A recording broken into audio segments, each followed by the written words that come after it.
everyone. My name is Julia. I'm an educator and zookeeper here at Miller Park Zoo. I'm so glad you all could join us today to dig deeper with some of our animals. We've come to our rainforest exhibit so that we can spy on Keeper Rose, see what she's doing with a few of our animals, and then we'll meet another comments. My helper Anthony, he's going to be telling me any of the questions you guys have, and I'll be answering them if you need. We're going to go in with Keeper Rose and see what she's up to. We'll get in here and talk about him for a second and see what she's up to. So we are meeting two families of animals today. We're meeting a pilosa, and then we're meeting two animals that come from the family Xenarthra. Xenarthra are our classic digging family. They are mammals, and I want you to think about that word, Xenarthra, and I want you to try and post in the comments how you think it's spelled. It's a tricky one, so don't let it get to you, but we'll talk about that one later. Now, when we're... Oh, is she coming? Yeah, she's up here in the corner. I'm trying to get her to come down. All right, well, in this exhibit, we're in a multi-species exhibit right now. We have two species in here, three individuals. We normally have two southern Tamanduas and one two-toed sloth.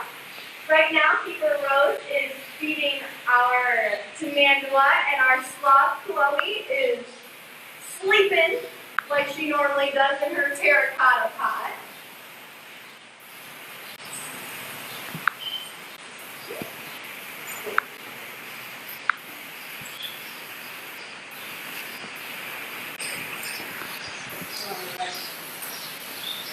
We're going to see if she'll eat for us.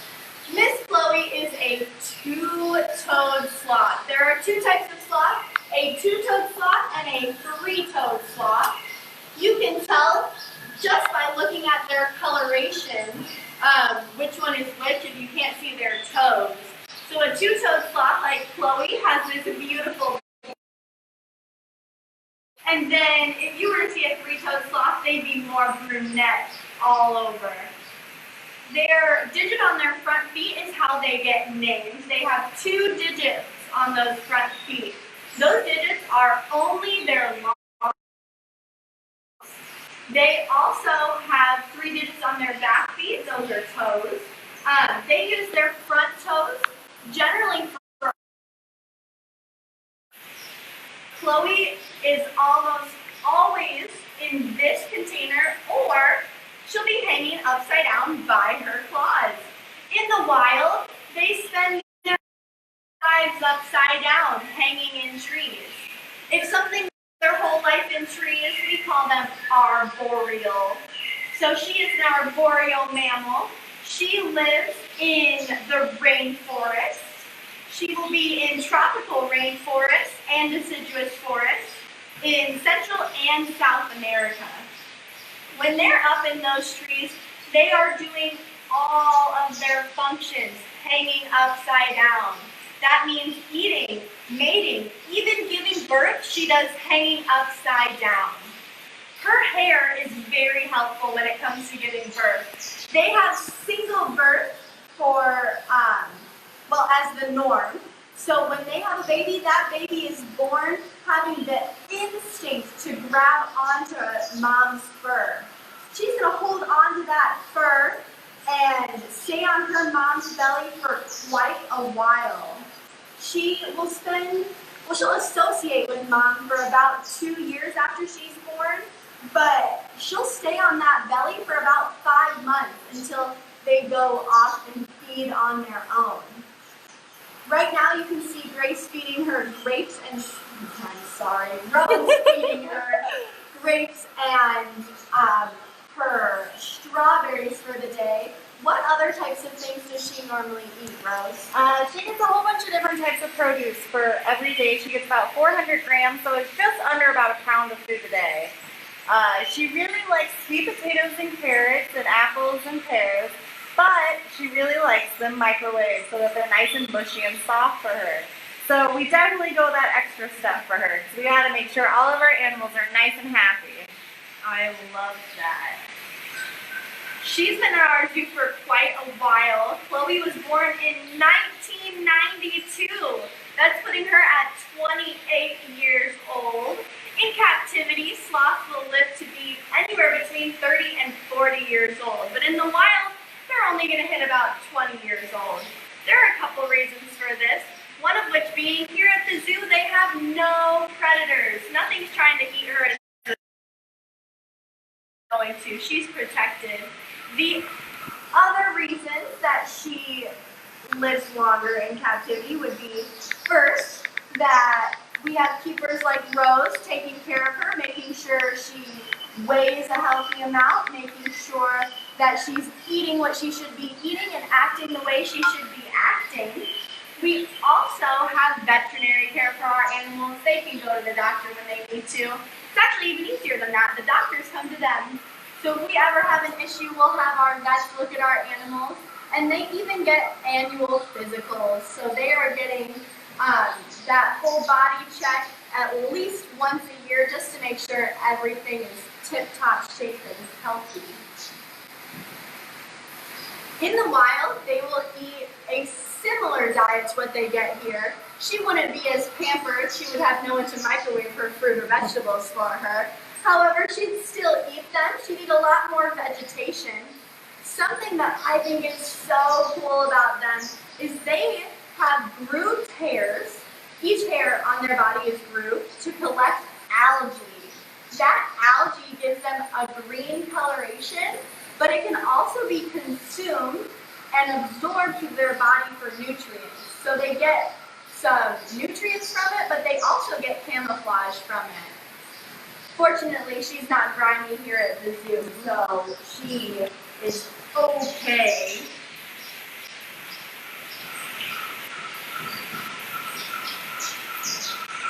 Now, she might be going back to sleep. She looks like she just tucked her head in. She sleeps a lot. These guys are nocturnal, but they are sleeping even more than just their 8 hours during the day. They're going to sleep most of the time. They don't consume a lot of food, so they don't get a lot of energy from that food. They only leave the trees once a week. They leave those trees once a week. Very important thing. That is the restroom. They'll go down the tree, use the restroom, come back up the tree. That's the only time. So they're only doing it one time a week, which I think is. Now, I said that they are climbing or being in trees most of their life. This is true. They cannot walk. But what they can do is not climbing, swim. They are actually impressive swimmers. When you are in Costa Rica, it's a running joke that if you see a sloth in a tree, it is actually a pile of leaves. But if you see a pile of leaves, you're probably looking at a sloth. You can look at her right now, that would be some good camouflage. She stays so still. Movements can be camouflaged just as much as color can. So when we're thinking about sloths or even animals like chameleons, their colors generally don't help them camouflage. It's their body movement, the fact that they are staying very slow and stable in the trees.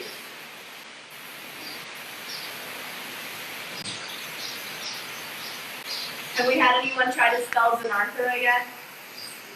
No. Not yet. No, that's all right. Hopefully you guys will guess for me.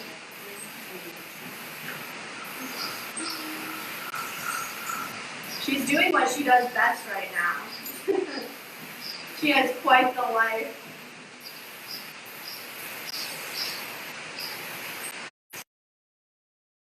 What's cool about these animals is their gender differences. So our female sloths are group animals. They tend to associate with other females, but when we're thinking of their male counterparts, they are solitary almost 100% of the time. The only time those males are pairing up is when they are mating. The ratio in the wild for females to males is 11-to-1. So it is a good time to be a bachelor sloth right now. Her body is up to 28 inches long, and she can be 11 to 14 pounds. She carries it pretty well, though. She's still pretty tiny. If they were to have a baby, that baby would gestate. It would be inside mom for about 6 months, and then, like I said, once it was born, it would crawl up and hang onto her belly for 5 months, not leaving mom for about 2 years. They'll associate with their mom still. And if they're both females, they'll associate for even longer.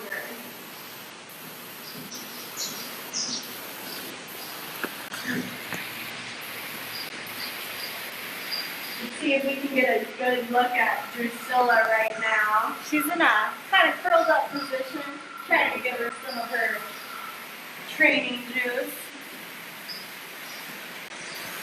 Come on, girl. So Rose says she's giving her training juice. That training juice she has, it's a bottle full of bubbly water mixed with apple juice. And she's using that to basically kind of get her comfortable with you, right? Yeah, so we always want to reward our animals when we have them participate in training so that they know that it's a good time for them. So we spent a lot of time figuring out what they would like. We tried mealworms and things like that, honey, and nothing was really working out for her. We're going to close this or else she'll start climbing that too. So we actually found out that she really liked, what we use is carbonated water with a little bit of apple juice. And she really likes the bubbles out of the juice. And she makes more of this. All this foam is usually from her licking it. So she really enjoys it. But she's very interactive right now, so she's kind of scoping everything out first. If you guys saw how close she was getting to the camera, that could have to do with her senses. Tamanduas do not have the best eyesight. They have really good hearing and a fantastic sense of smell. So if she's getting right up close and personal, she wants to sniff you guys out rather than take a peek at you because she probably can't see you. When you look at her whole body, you can see that she's covered in that thick, coarse fur. In the wild, that fur would protect her from some of the things that she eats. So their main diet is ants and termites. There are things like army ants and fire ants and leafcutter ants in the wild that could potentially harm her with their chemical defenses. Her fur is thick and coarse to make sure that she doesn't get bitten by those ants that she might be trying to snack on. The only place that she doesn't have that fur is under her tail and on the end of it. That's because she has a prehensile tail. If something is prehensile, that means she can use it as another limb. She uses it to hold on to things. Oh, I hope she hangs. Oh man. If she were to hang all the way down, she could hang by her tail, and then she would use those strong claws and powerful forearms if she needed to fight as a defense. She can also hiss and let off a strong odor in her defense. Rose, have you ever smelled that odor? I definitely have. It's about 4 times more powerful than a skunk. So it really lingers on you. You go home smelling like it and everything. It's one you don't forget? Definitely not. How about her hissing? Is it louder or quieter than when your cat hisses? It's pretty loud. They'll do a natural, small little hiss, but if they're pretty upset with something, they'll do a really loud one. Now, this is actually how Drusilla sleeps quite often. Really? She really sleeps curled up in a ball upside down. She'll sleep on top of this bucket. She's got this kind of mangy basket right here from her clawing at it so much. Really? But she really likes that comfort of being snug inside of it and being curled up. Something interesting about these guys is that of active mammals, they have the lowest body temperature. They're sitting at about 91 degrees Fahrenheit. You and I are at about 98 at any given point, so she's pretty low on that. And that might have something to do with where she lives. She's also from South America. She's going to be up in those trees in the canopy, and it's pretty warm up there. It's going to stay between 70 and 80 degrees most of the time. She is curled up, but her body, just so you get an idea, her body length is about 3 feet long, and her tail is 2 feet long by itself. She weighs up to about 10 pounds. Do you know, Rose, is she about 10 pounds right now? She's 4.3 kilograms, so that's just about 10 pounds. And we weigh these guys every week. It's part of their training program that we do here. So we actually that was the first thing we trained them to do was to crate train, because it helps us out quite often. So I come in here now and I just set the crates down, and her spikes both go into their own crates, so it's really nice. Very nice. When you were trying to get them into the crates at first, did you put treats in there to get them to go in? Yeah, we left the crate in the exhibit so it wasn't scary, and we would feed them inside of it, put honey in there, anything extra. And then once we figured out that this bubbly juice water was the ticket, we actually cut a little hole in the crate so we could put the juice, and then they would put their head in the out of the crate to get to their juice. So it was a little bit of a process, but it ended up working out really well. That's awesome. What type of enrichment do these guys enjoy the most? Anything with insects or like a strong scent, definitely, since they definitely can use that nose. We also have a big trough that will fill up with water, with warm water, so they can take a nice little bath. They'll end up falling asleep in it. It's pretty precious. And then we'll also fill up that trough with like sand or mulch and different things like that, and add scents to it or mealworms, so that they're digging around and getting that natural sensation. Gotcha. If you had to describe the diet that we give them here at the zoo, what would that look like? It's kind of like a meat slurry. We use our grain called insectivore, which is filled with those vitamins because we don't really have a ready supply of termites here for them. So that's what the insectivore grain is for. And then we throw in some yogurt, a raw egg, some avocado, and then some ground beef. And we'll mix it up in the blender so that way it's kind of a slurry for them. But it did take us a long time to figure out how to feed them the right way, because Spike really likes to bathe in his food. So what we came up with was using our keeper area's mesh, and we put our food in the keeper area, and that way they have to put their nose and their tongue through the mesh like they would for a termite mound. And so it's stimulating, once again, a natural behavior for them. And that way Spike isn't filled with his food. Someone was wanting to know what type of animal it was. Oh, they are southern Tamanduas. They are a lesser anteater. They are an arboreal anteater. So if you think of an anteater but smaller that lives in the trees, that's what a Tamandua is. I said that she's a southern Tamandua. There are northern Tamanduas, and there are different variations in just southern Tamanduas. The southern Tamandua that we have, that you're looking at right now, Drusilla, she has that tan, grayish brown coat all over with no markings, but with different shades on her, and that's her camouflage. But there are other individuals that are highly vested. They have dark black markings all over their body, and that would just be if they lived in a different range. These guys are spread throughout South America. They live in Venezuela, Trinidad, to northern Argentina, South Brazil, Uruguay. They are all over the place. So depending on where they live, they will actually look different, even though they're the same exact species. When you're looking at her claws, those claws are fully formed when she's born. They're not that big, but they are formed and they are strong. We said earlier that she could use those as a defense as well as for climbing. But thinking about that baby being born with full claws and full eyesight, they are practically ready to go when they're born. Along with all the animals we see today, they will usually have a single birth. It's just normal for them only to have one, which probably makes sense when it comes to taking care of that animal. When they have to take care of their baby, protect that baby, feed that baby, it's a lot easier to keep track of just one.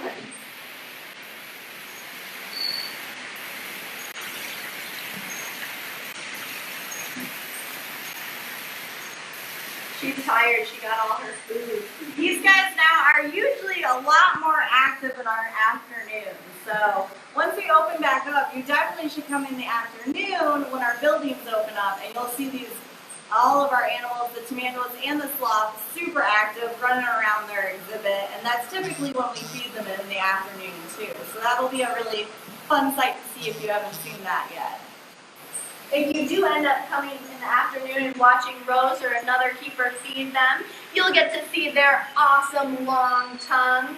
That tongue they have can be up to 15.5 inches long. It's crazy long. They have no teeth, and their mouth got that really thin nostril nose. There we go. That really thin snout. And it's very long and curved just so that they can have an easier time finding their prey, which, like Rose told us, would be ants and termites. They're also used as natural pest control in the villages that they're from so that they don't have to use pesticides in the Amazon.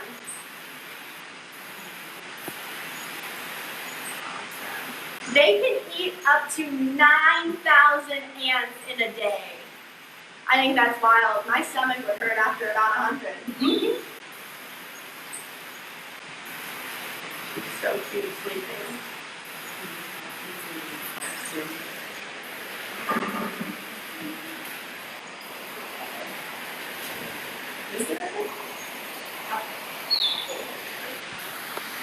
Alright, guys. Okay. So, we have one more animal to meet today. She is a zoo favorite. This is Amata. Amata is a 3-banded armadillo. She's named that for the 3 bands that she has on the back of her armor. 1, 2, 3. 3-banded armadillos can have 2, 3, or 4 bands. She does have a husband here at Miller Park Zoo. His name is Lolo. He has 4 of these bands, which just means he's a little bigger than she is. There are 20 species of armadillos. 19 of those live in South America. That's where she lives. She'll be in Argentina, Brazil, Paraguay. She'll live in the rainforest. She'll also venture out to marsh-like areas near streams and rivers. With the armadillos, there are only one species that lives in North America. It has 9 bands, so it's a lot bigger than she is. But her size helps her do something very special. So none of the other species of armadillos can completely close up in their ball like she can. She fits together when she wants to. Of course, she's not going to do it right now because she's not threatened by us. But she can fit together like little Lego pieces, and she holds herself here for hours. She has crazy strong abdominal muscles that can keep her here for a long time. This is her main defense. She does this so that she looks like a rock. When she's laying on her side, this is how she sleeps, and this is how she defends herself. She wants you to think she's a rock. She wants predators to think she's a rock, because what eats rocks? Nothing eats rocks. Some birds eat teeny tiny little rocks that help them digest things, but nothing eats a rock this big. So that's how we know for a fact that she's not rolling around in this ball, because if she rolled around in this ball, she'd be a pretty bad rock, and she'd probably give away that she wasn't one, that maybe she was an armadillo. Now, something very cool about her armor is her head plate. Her head plate is unique to her, just like your fingerprint is unique to you. No other armadillo has this exact print just like no one has your fingerprint. She has her head plate, her front plate, her 3 bands, and her back plate, and then her tail is made up of a bunch of teeny tiny little plates. If you can kind of see inside of her body, that's where her squishy parts are. If something's gonna eat her, that's where they're gonna have to go from because she's so strong.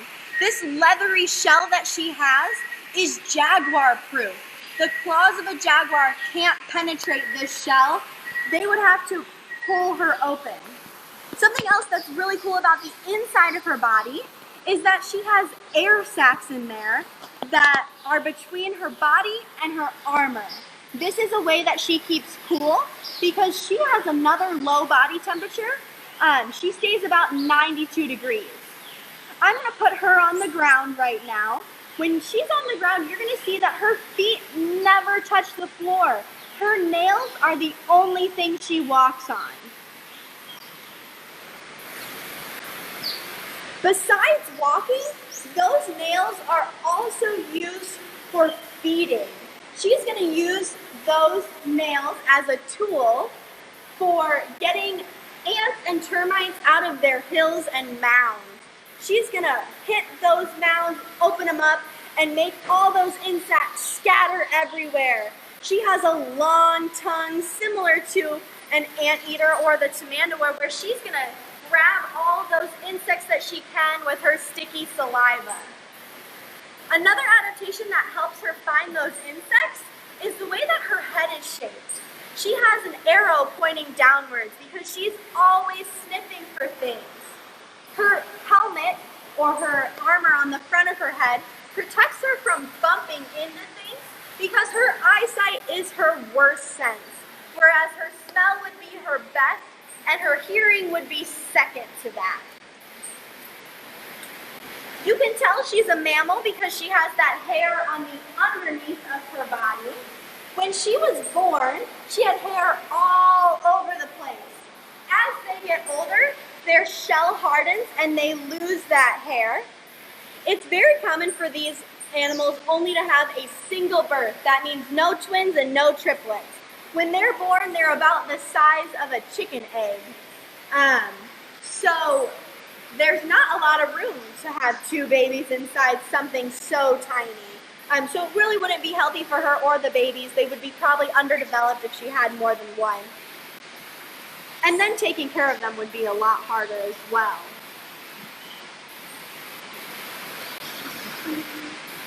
Amada was born in 2009, making her 11 years old.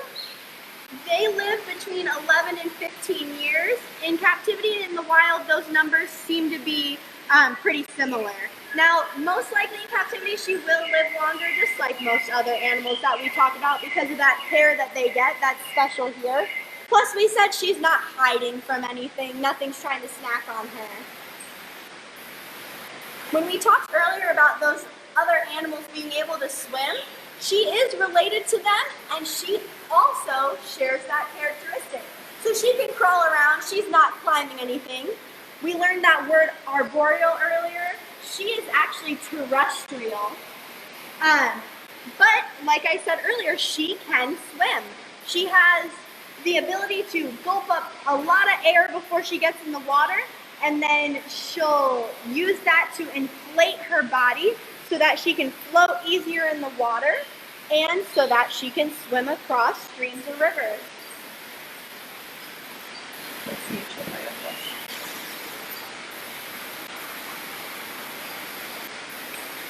So right now I just put a grape in front of her. She's got so many smells right now that she might just leave that alone. Grapes are some of her favorite enrichment. Enrichment is just something that makes them think, so a different feeding time, a new schedule, a new type of food, a new toy, and her favorite is those grapes. As a regular diet here at the zoo, she gets insectivore pellets. We wet those down and mix them with ground meat, sometimes an egg, and always a banana. In the wild, though, I told you she's just eating those ants and termites. Anthony, do we have any questions about Amada or any of the other animals? We do not right now. No questions? All right, that means I must be doing a pretty good job then. Come out here. There we go. All right, guys. Well, if you don't have any questions for me, I just want to thank you so much for tuning in. We are open on the 26th, so come out and visit us. Get your tickets ahead of time because our animals miss you guys so much. Thank you again for tuning in. We'll see you next time.